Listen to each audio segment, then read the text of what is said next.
A'udzu billahi minasyaitonir rajim. Bismillahirrahmanirrahim.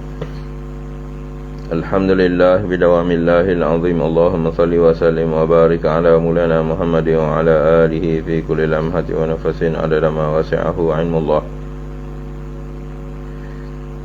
Allahumma inni uqaddimu ilaika bayna yaday kulli nafasin wa lamhati wa tarfatin yadrifu biha ahlus samawati wa ahlul ardh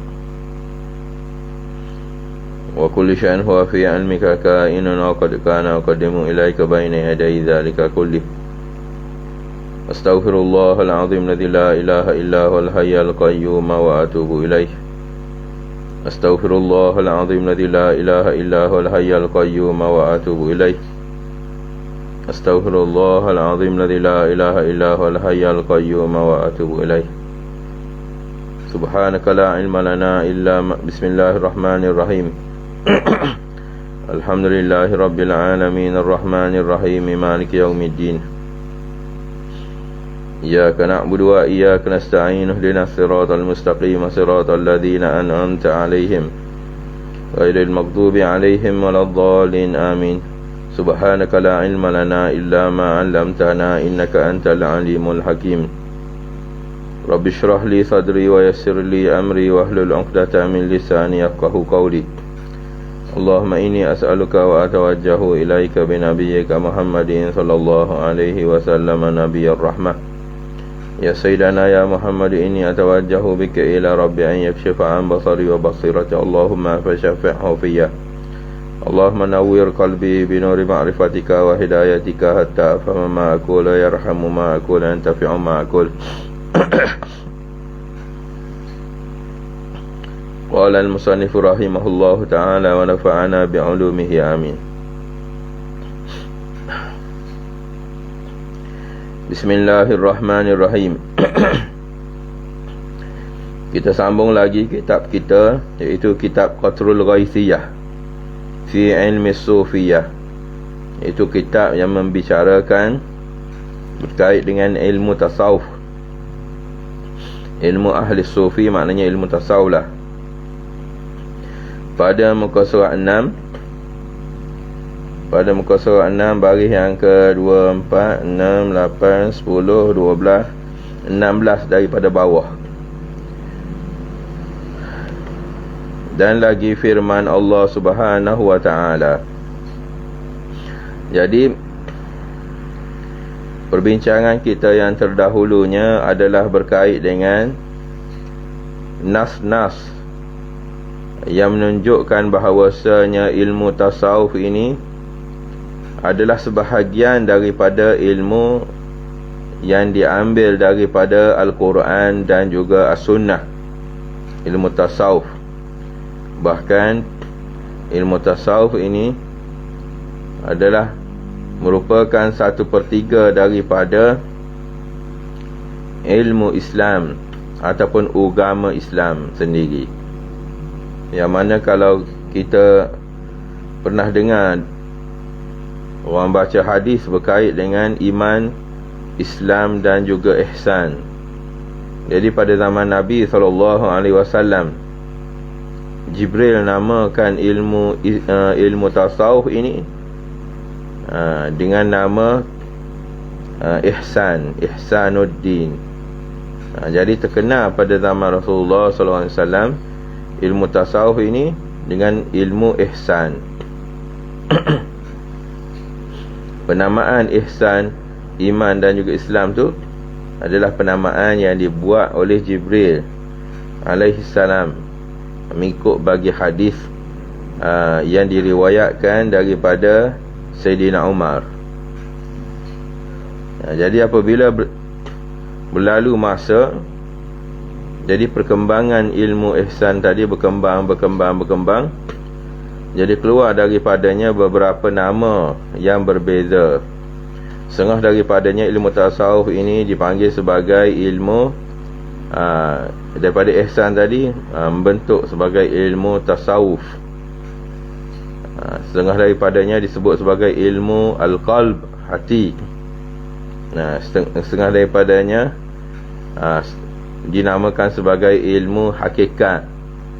Dan banyak lagi penamaan-penamaan yang menunjukkan bagi mulianya. Banyak penamaan sesuatu perkara pada sesuatu yang satu menunjukkan mulia ataupun penting dan juga tingginya kedudukan ilmu tersebut di sisi syarak.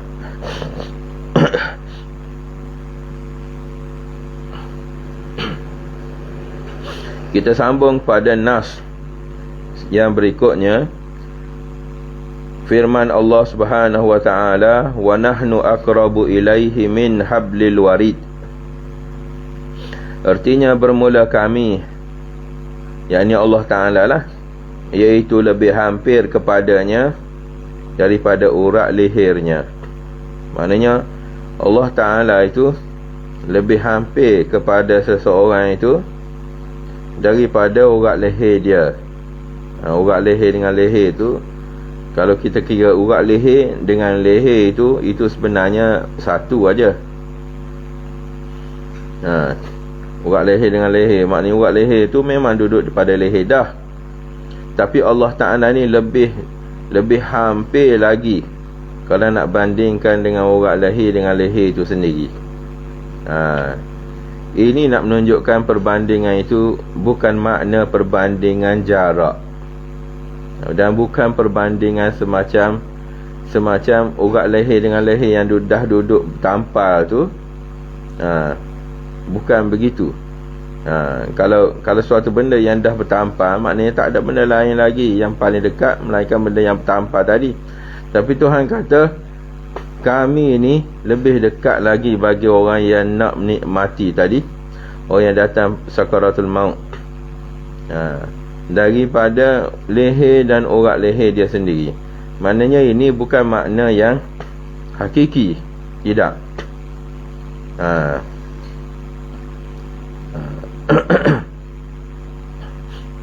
Artinya bahawa sungguhnya ayat ni makna dia, perintahan kami pada menghidupkan akan seorang.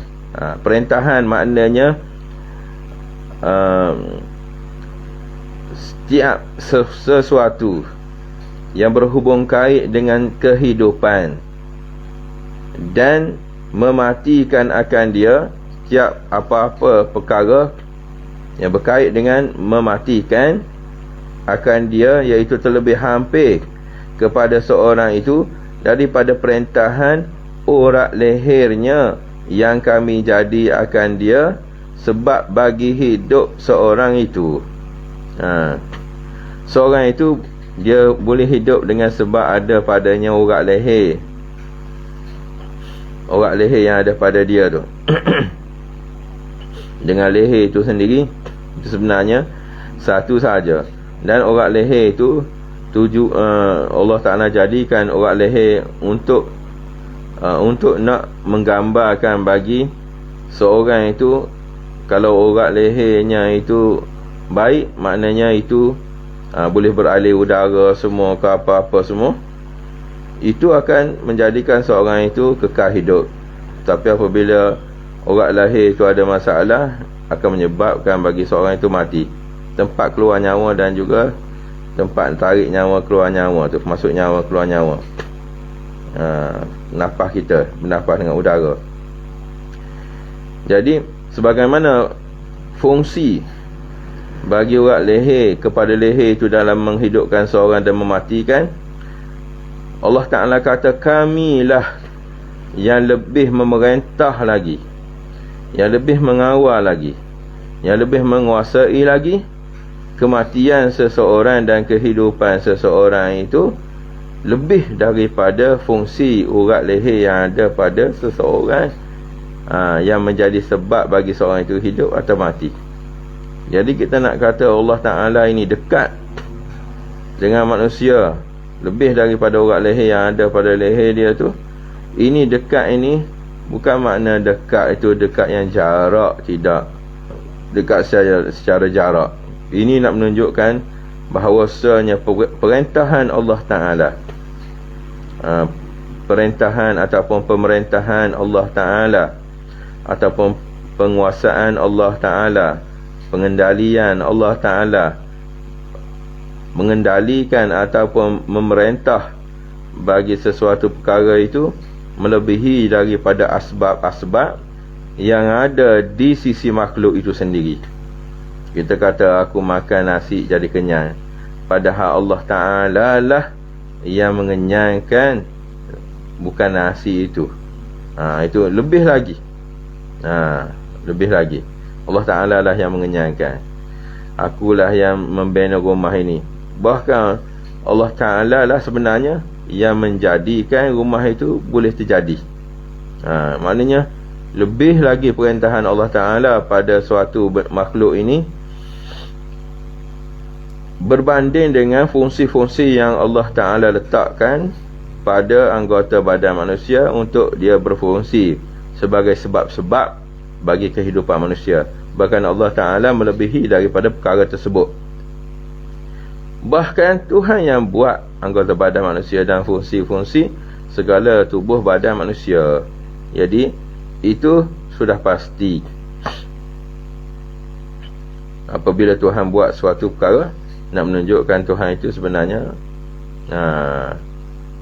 menguasai penuh atas kehidupan makhluk dia dan pembangunan makhluk dia dan kejadian makhluk dia. Menguasai penuh dan memerintah secara penuh. Bukan dengan sebab orang leher tadi yang jadikan manusia itu boleh menapah ke apa ke. Itu cuma asbab. Bahkan yang memerintah semua itu adalah Allah Subhanahu Wa Ta'ala. Walaupun huraian kita ini sedikit payah, tapi dia punya makna yang kita kena pegangnya ialah tidak ada berlakunya sesuatu perkara, sama ada baik ke ataupun buruk suatu perkara itu, melainkan semuanya di bawah perintah Allah Subhanahu Wa Ta'ala semua semata-mata.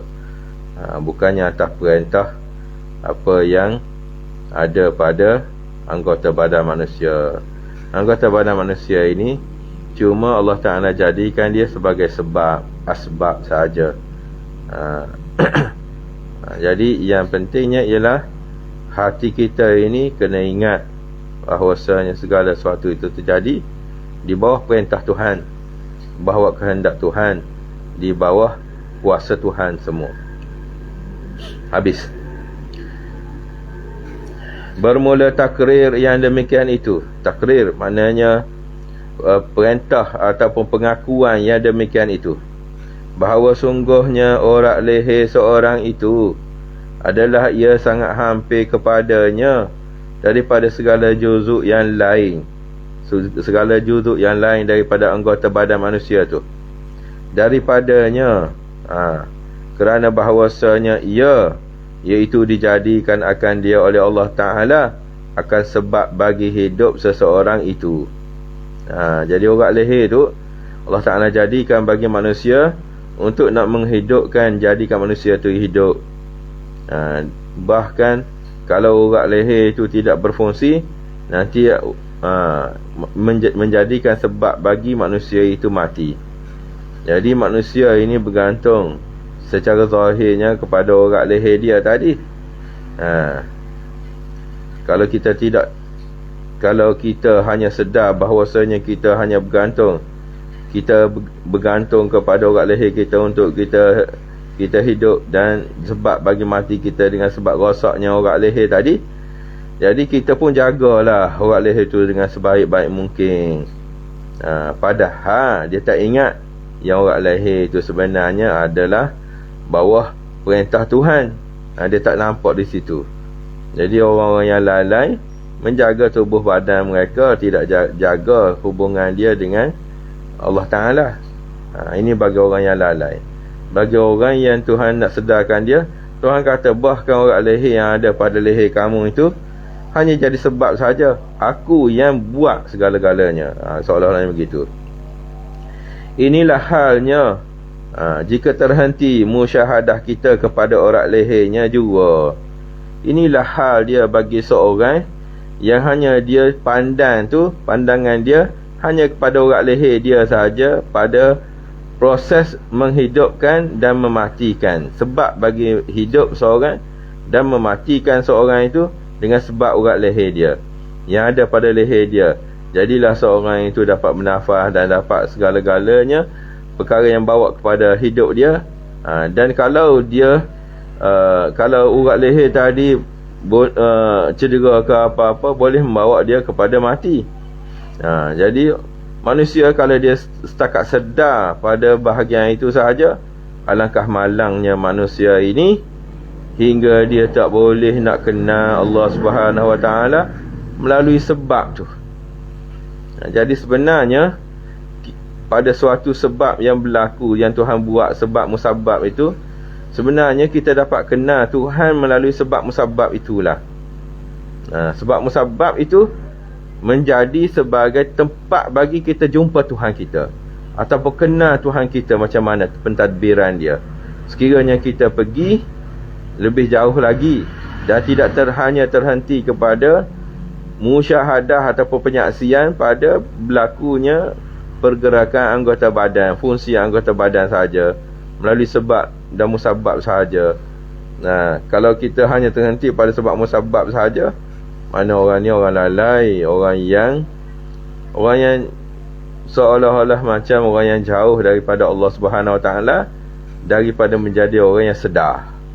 Kalau orang tu sedar, dia akan tahu bahawasanya tiap suatu itu tidak akan berlaku melainkan semuanya Tuhan yang atur semua, termasuklah sebab musabab sekalipun Tuhan yang atur. Wa nahnu khalaqnakum,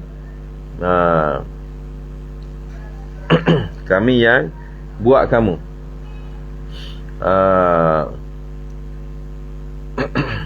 Ada ayat Quran tu apa?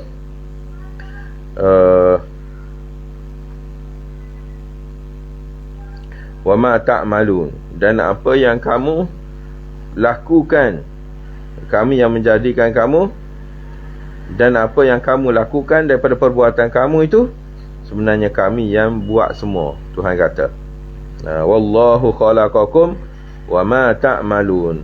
Bermula Allah Ta'ala lah yang menjadikan kamu, dan apa yang kamu kerjakan daripada perbuatan kamu itu semuanya ialah Tuhan yang buat. Macam wama ramaita iz ramaita, tidaklah masa kamu membaling itu kamu yang membaling. Wama ramaita, tidaklah kamu membaling iz ramaita, ketika kamu membaling. Walakinnallaha rama, bahkan Allah Ta'ala lah yang melontar.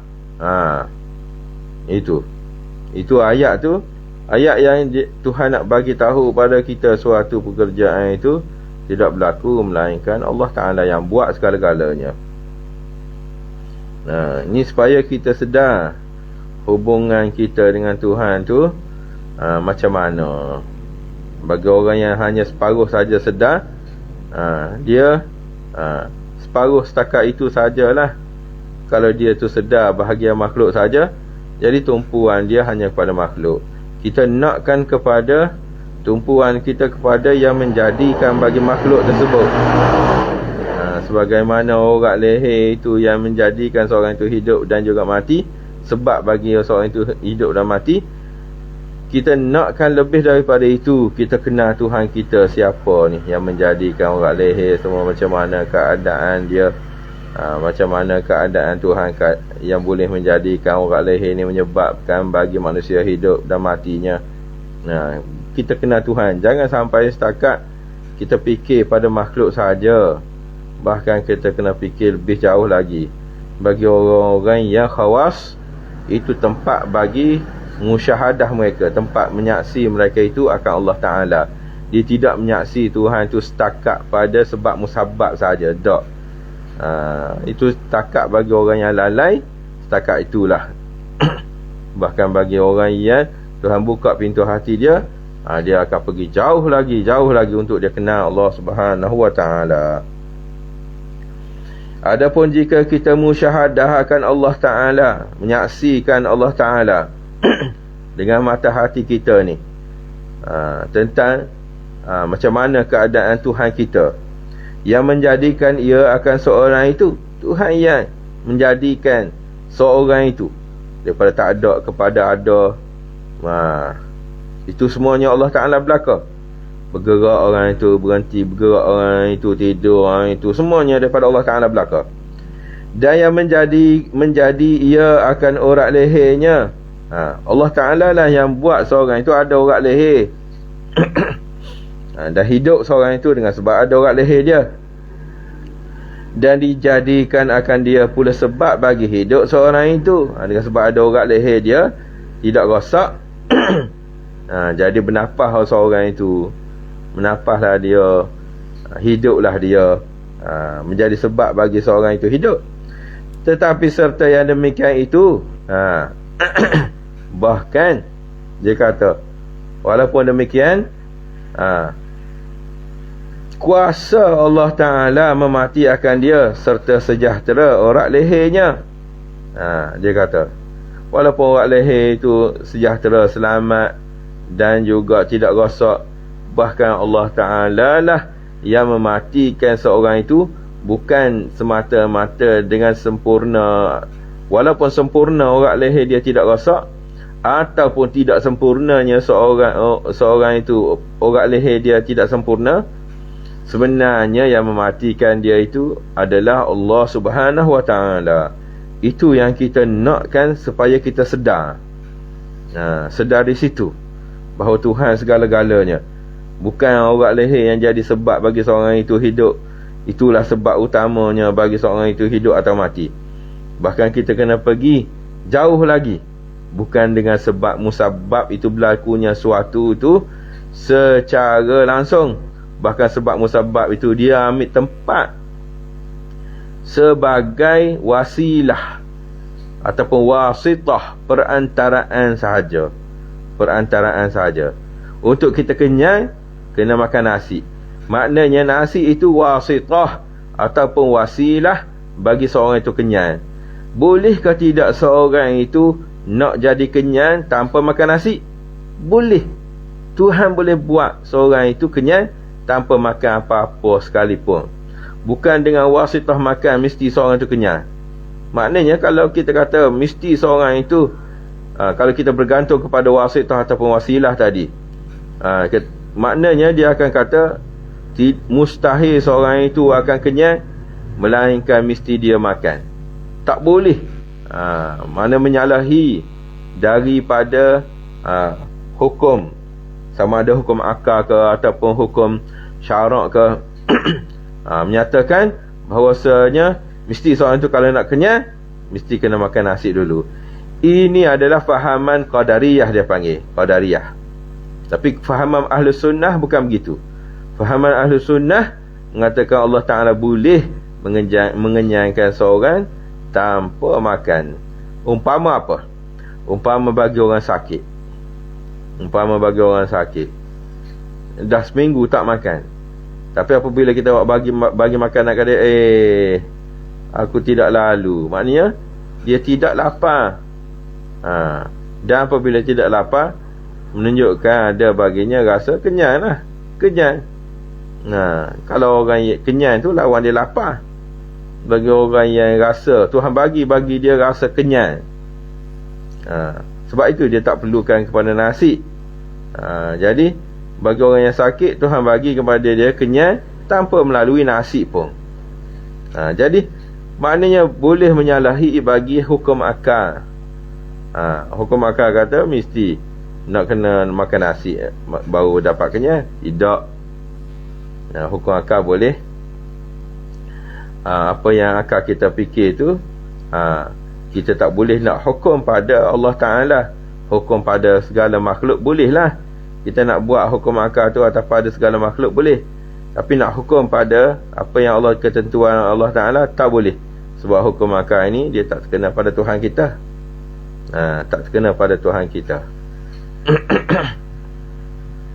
Sebab musabab tadi tidak terkena pada Tuhan kita. Tuhan boleh buat sesuatu tanpa ada sebab musabab pun.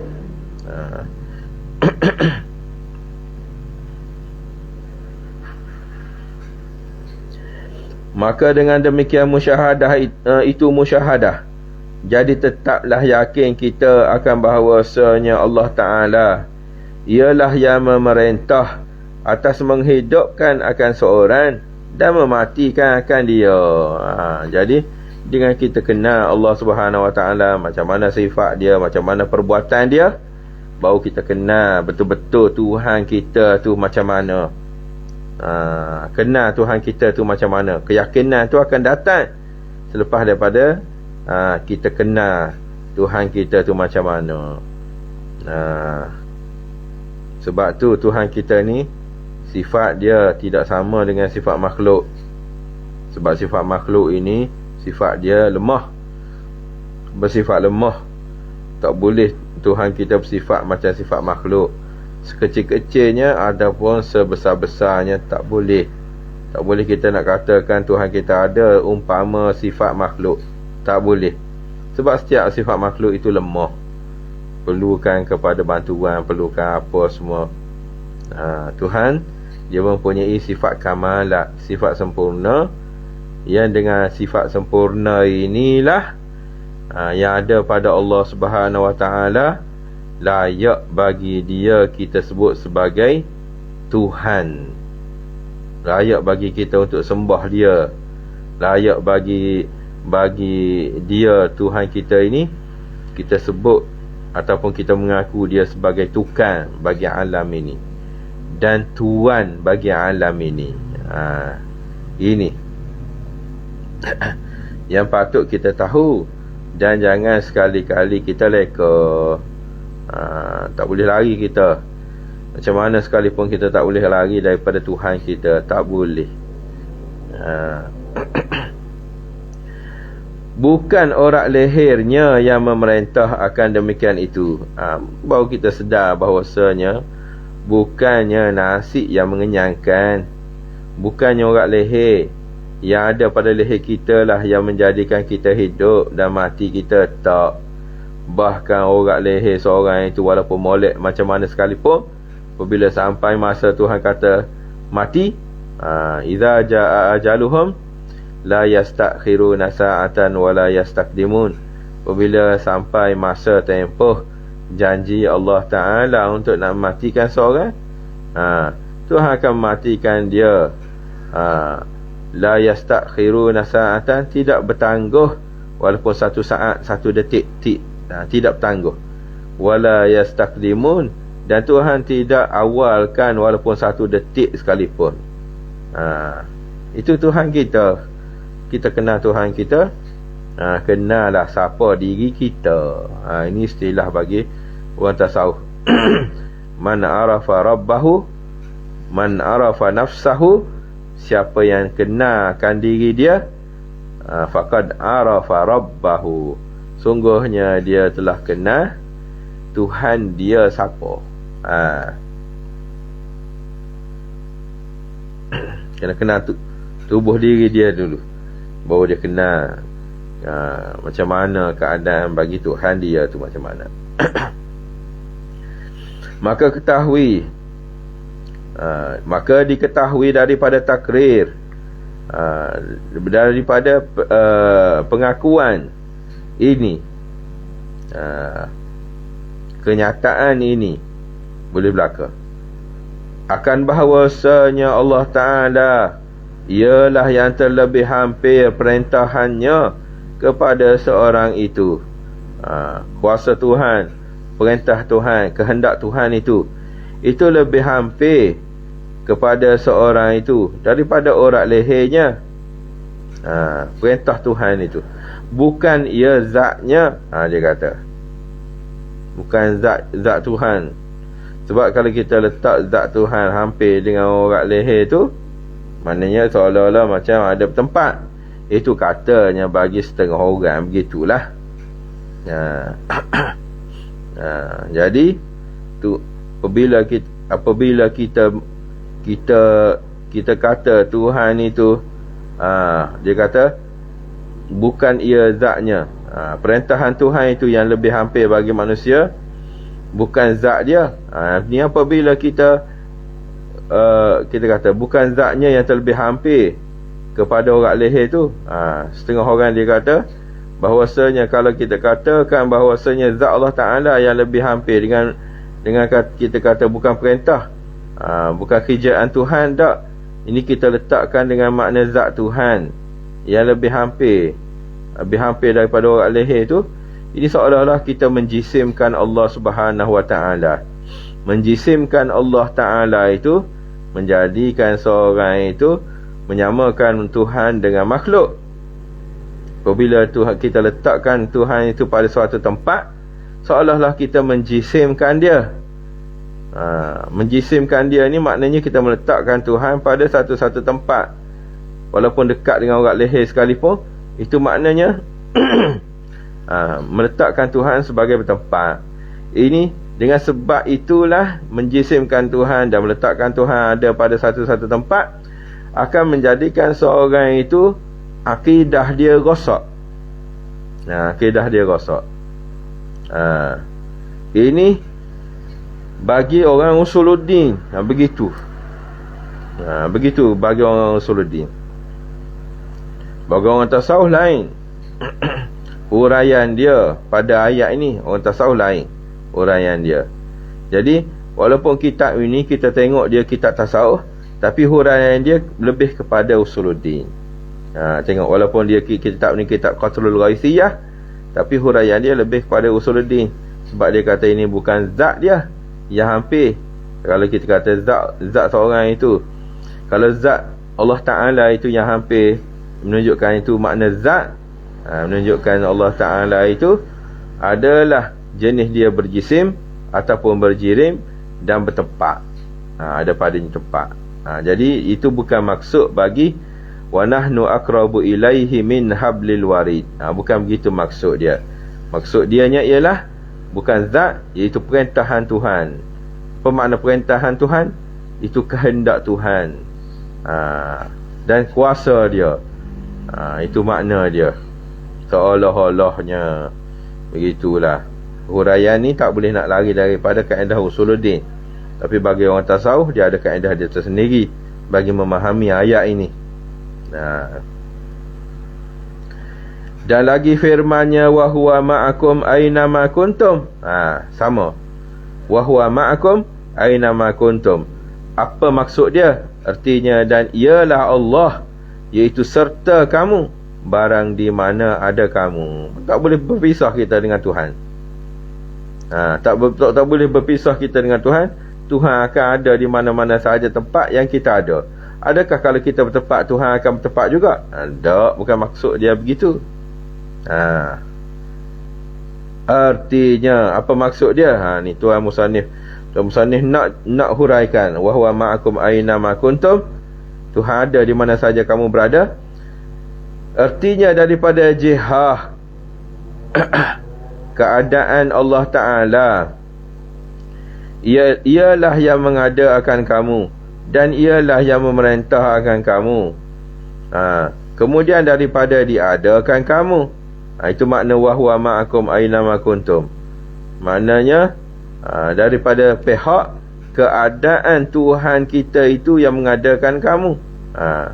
Kalau kita tengok makna dia, wa huwa ma'akum, dan Tuhan itu bersama kamu, aina ma kuntum, di mana saja kamu berada. Jadi Tuan Musannif ni kata, itu menunjukkan bahawasanya Allah Ta'ala lah makna dia. Allah Ta'ala lah yang mengadakan kamu dan memerintahkan kamu, maknanya yang mengawal dan juga yang menentukan bagi hal keadaan kamu itu. Kemudian daripada diadakan kamu dan memeliharakan kamu dan mentarbiah akan kamu. Tuhan yang mendidik, menjaga. Tarbiyah ni maknanya bukan makna macam ilmu tarbiyah pendidikan, tidak. Tarbiyah ni maknanya dia mengatur, dia menyusun, dia menjaga semua perkara, daripada perkara kecil dan hingga perkara besar. Tuhan yang atur belaka bagi kamu. Mentarbiah akan kamu satu hal, kemudian daripada satu hal, daripada kecil, sekecil-kecil perkara hingga sebesar-besar perkara, Tuhan yang menjaga kamu. Itu makna wa huwa ma'akum aina ma kuntum. Ini tidak boleh lari daripada hubungan huraian di dalam bentuk usuluddin. Ini bukan huraian bagi bentuk tasawuf. Tasawuf ada huraian dia yang tersendiri. Wa huwa ma'akum aina ma kuntum, sama juga dengan wa huwa aqrabu ilaihi min hablil warid. Kita baca atas kehendak bagi musannif kitab. Kita tak baca bagi apa yang dikehendaki sebenar oleh bagi ilmu tasawuf.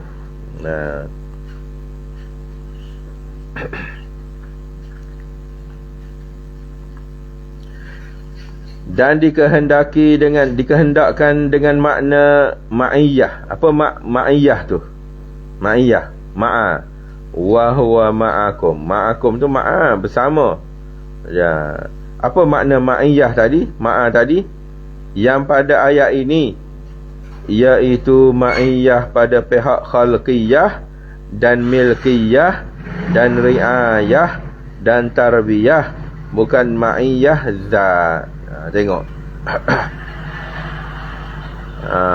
Dia orang tuan musannif yang mengarang kitab ini masih lagi dia mengatakan bahawasanya ma'iyah bersama tadi dengan makna khalqiyah, dari segi kejadian, milkiyah, milik, pemilikan, dan riayah, penjagaan, dan tarbiyah, maknanya menyusun, atur segala-galanya, bukan ma'iyah zat dikata.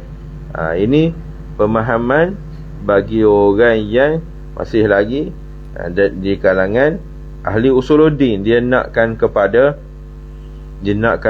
makna tersebut tidak lari daripada apa yang layak bagi Allah Ta'ala untuk kita terjemahkan makna dia.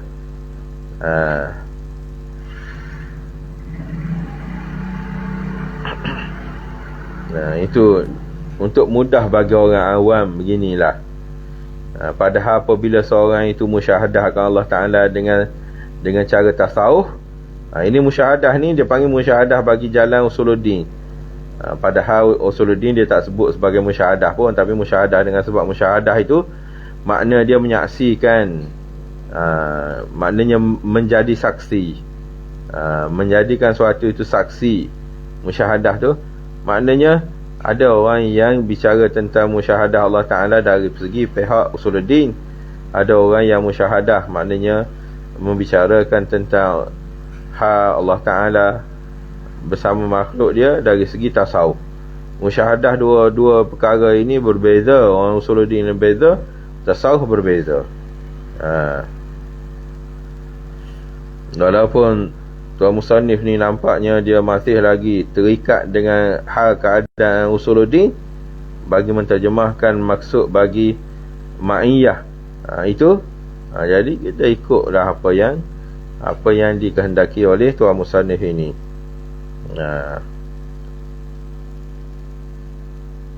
Jadi kalau tuan-puan betul-betul nak faham makna bagi wa huwa ma'akum aina ma kuntum wa nahnu aqrabu ilaihi min hablil warid wallahu khalaqakum wa ma ta'malun wa ma ramaita idh ramaita walakinna Allaha rama. Jadi semuanya itu nakkan kepada musyahadah zauqiyah. Di sisi orang tasawuf dia nakkan kepada musyahadah zauqiyah. Ini dari segi orang tasawuf.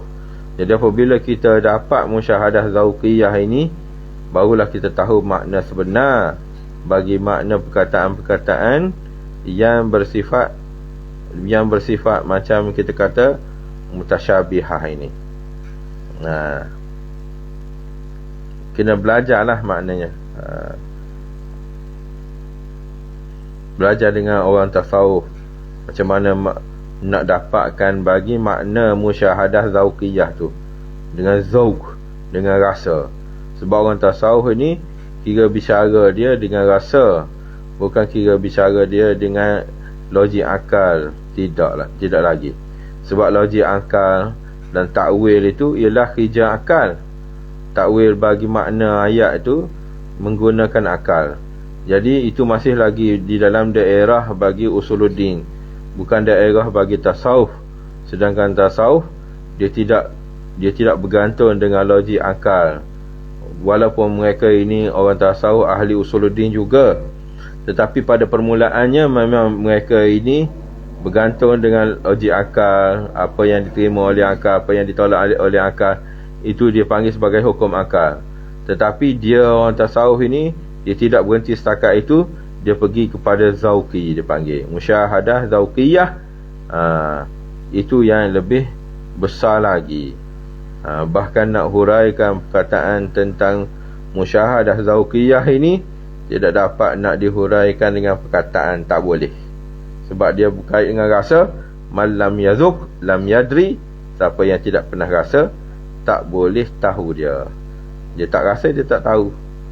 Bahkan rasa ini bukan benda boleh bercakap dengan lidah.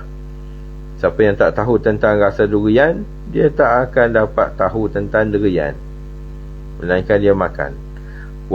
Kemudian apabila lepas makan, kita minta dia huraikan macam mana rasa durian, tak boleh nak huraikan. Sedap. Sedap macam mana? Dia kata sedap lah, sedap. Sedap macam mana? Adakah sedap macam makan apple ke? Tak. Sedap. Macam manis ke? Macam manis macam mana durian? Adakah manis macam gula ke? Tak. Manis begini ke? Tak. Manis begini ke? Tak. Dia tak boleh nak huraikan. Perkara yang berkait dengan zauqi, sekali-kali tak boleh nak hurai. Sebab itu kalau setengah daripada orang dia huraikan perkara zauqi, boleh bawa kepada syirik, boleh bawa kepada salah faham. Sebab tu orang tasawuf apabila masuk dalam berkait dengan perkara zauqi, mereka akan senyap saja. Tak boleh. Tak ada boleh nak gambarkan dengan lidah. Tak boleh nak gambarkan dengan penulisan. Tak boleh. Cuma dapat kita, katanya arwah Tuan Guru Haji Daud Bukit Abang, dapat kita tentang orang ni ada baginya rasa. Kadang-kadang dengan tubuhnya gementar, kadang-kadang dengan mengalir air mata. Itu cuma tanda mereka ini dapat rasa. Tubuh dia bergoncang, tubuh dia, kita tengok muka dia mengalir air mata. Itu tanda bagi zauq, dia panggil. Walaupun dia tak kata, aku ni sedang dalam ketakutan, aku ini sedang dalam kerinduan, aku ini sedang dalam apa-apa, tapi boleh dapat perkara itu, dia punya dalil dia dengan perkara-perkara yang berlaku pada tubuh badan. Orang yang dalam keadaan rindu, kadang-kadang keluar air mata daripada mata dia tu. Walaupun dia tak cakap aku rindu sekalipun. Orang yang takut, dia tak cakap dia takut, tapi tubuh dia gemetar. Itu adalah tanda. Zauq dia tak boleh buat, dia tak boleh tunjuk dengan lidah, tak boleh tunjuk dengan pena, kalam, tak boleh. Tapi mesti ada suatu itu tanda. Apa tanda seorang tu dapat zauq? Dengan berlaku tanda-tanda yang selari dengan dia lah. Kita boleh dapat tanda-tanda bagi orang yang dapat zauq. Apatah lagi itu zauq bagi ketuhanan, lagilah jauh beza dia daripada zauq yang ada pada makhluk.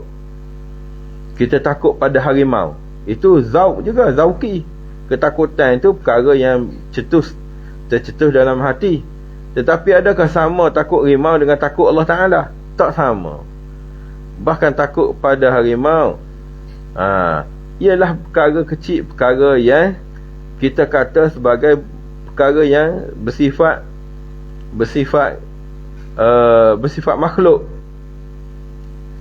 Jadi satu lagi perkara yang bersifat ketuhanan ni, dia lagi tak boleh nak buat perbandingan, lagi jauh.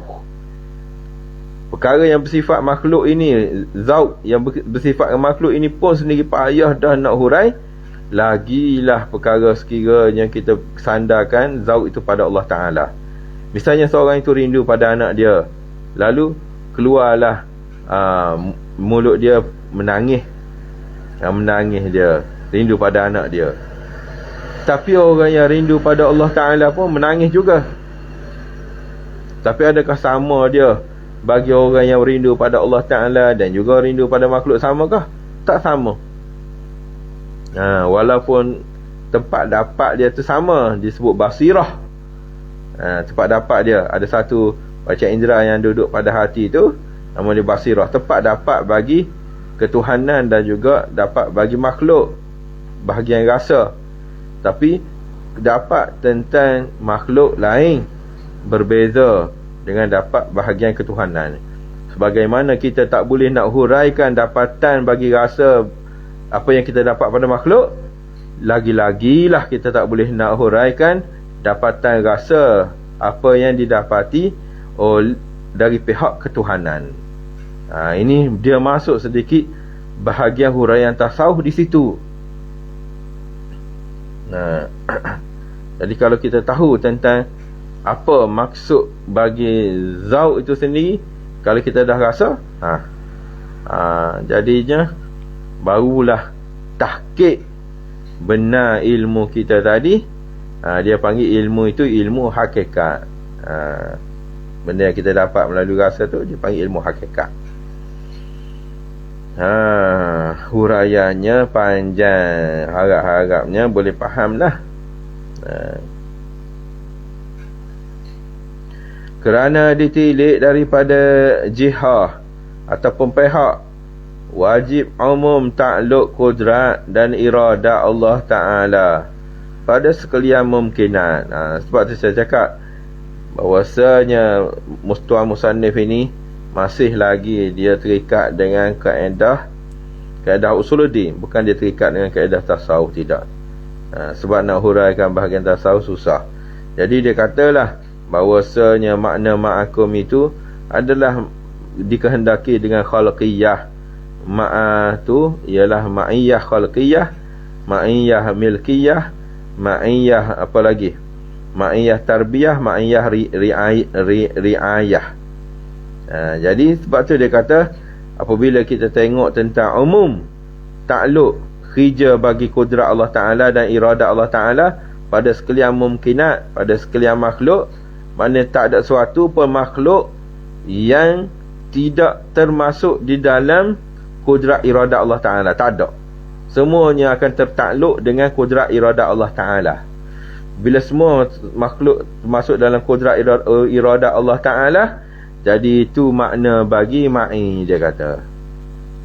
Ma'iyah bersama tu maknanya tidak boleh lari makhluk ini daripada penciptaan Allah Ta'ala, penjagaan Allah Ta'ala, dan juga pemilikan Allah Ta'ala. Itu makna dia. Dan wajib umum takluk ilmu pada sekalian tempat takluknya.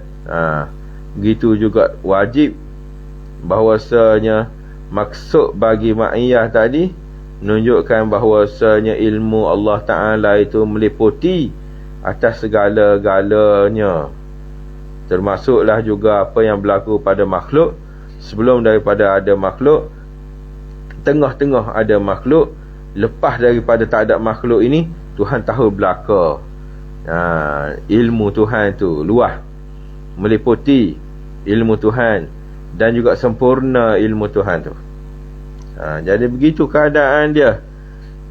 Dia kata dengan tengok pada takluk ilmu, takluk kudrat dan takluk iradat, itu menerangkan maksud bagi makna ma'iyah. Ini mengikut bagi musannif tuan pengarang kitab ni beginilah. Sebagaimana yang saya cakap tadi, itu huraian bagi usuluddin, begitulah. Usuluddin. Tasawuf, itu bahagian zauqi. Sebab tak boleh nak sebut tentang zauqi tadilah. Dengan sebab itulah tuan musannif dia bawa sedikit perbahasan berkait dengan ilmu usuluddin. Zauqi itu ilmu tasawuf. Tak boleh nak huraikan bahagian ilmu tasawuf macam mana, sebab benda itu benda yang zauqi, benda rasa, tak boleh nak hurai. Jadi dia buat mari penerangan dengan lebih dengan tempat yang paling dekat bagi kefahaman, iaitu cara huraian usuluddin.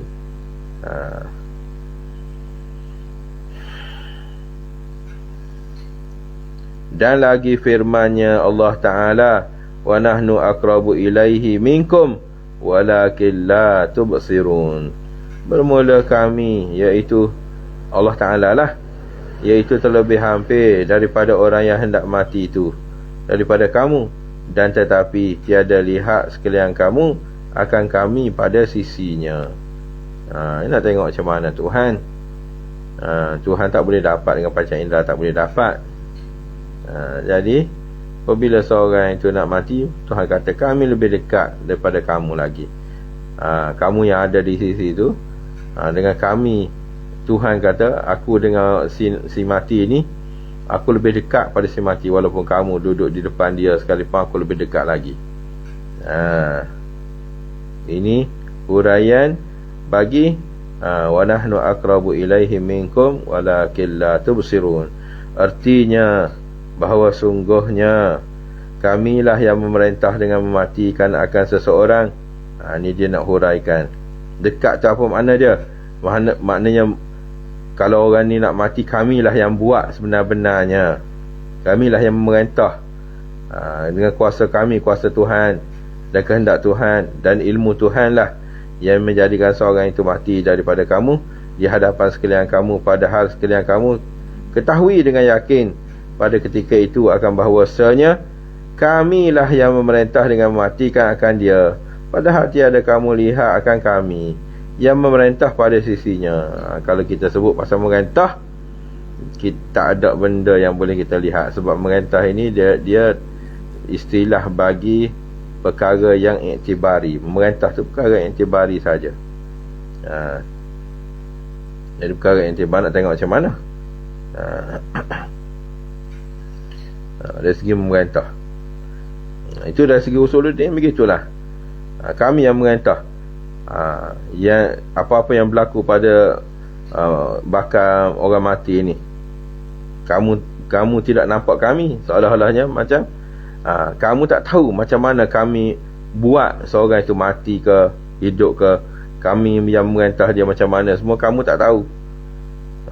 Itu sebab itu urusan Allah Ta'ala, dan tiada kuasa sekalian kamu hendak menegah akan dia daripada matinya. Sebab kita tak tahu macam mana keadaan, kita tak tahu keadaan bagi perintah Allah Ta'ala, kita tak tahu itu bagi perbuatan dia macam mana sekalipun. Cuma kita tahu segala perbuatan Allah Ta'ala itu terjadi. Man lam yasha' lam yakun. Sesuatu yang tidak dikehendaki Allah Ta'ala tak jadi. Apa yang nak dia kata, apa yang Tuhan nak jadi. Maknanya apa? Dalam surah Yasin tu, idza arada syai'an an yaqula lahu kun fayakun. Bila Tuhan nak jadikan sesuatu itu, Tuhan jadi, kata jadi. Tuhan nak buat jadi.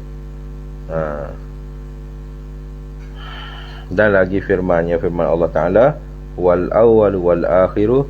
Ini semuanya dalil-dalil nas yang menunjukkan bagi ilmu tasawuf, menunjukkan ada baginya dalil bahawasanya ilmu tasawuf ini adalah ilmu berbentuk zauqiyah, berbentuk kesedaran hati itu. Bukan makna bagi zahir nas, tidak. Kalau kita sebut sebagai zahir nas, dia akan jadi rosak ayat-ayat yang berbentuk tasawuf ni. Nanti kita akan sambung balik insya-Allah firman Allah Ta'ala, wa huwal awwal wal akhir wal zahir wal batinu wa huwa bikulli syai'in alim. Insya-Allah Ta'ala pada masa yang lagi akan datang, kita akan bersiaran pada setiap minggu yang keempat, pada hari Khamis malam Jumaat minggu yang keempat, kita akan baca kitab tasawuf ini. Kalau ada masa, tuan-puan dan sahabat-sahabat sekalian boleh menadah bersama, kita gunakan kitab Qatrul Ghaisiyah. Kitab ini boleh dapat di mana-mana kedai buku. Kalau di Jaafar Awah ni cuma harga dia RM2.5 aja. Di Jaafar Awah di Kelantan RM2.5 saja. Walaupun buku ini cuma 2-3 helai saja muka surat dia, tapi dia punya isi dia tu, isi dia sangat padat bagi orang yang tahu tentang ilmu ini.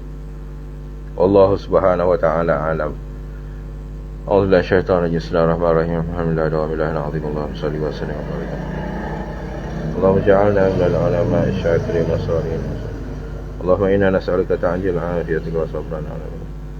ربنا آتنا في الدنيا حسنة وفي الآخرة وصلى الله وسلم وبارك على رب العالمين. تقبل الله منكم منا ومنكم تقبل يا كريم. السلام عليكم ورحمة الله وبركاته.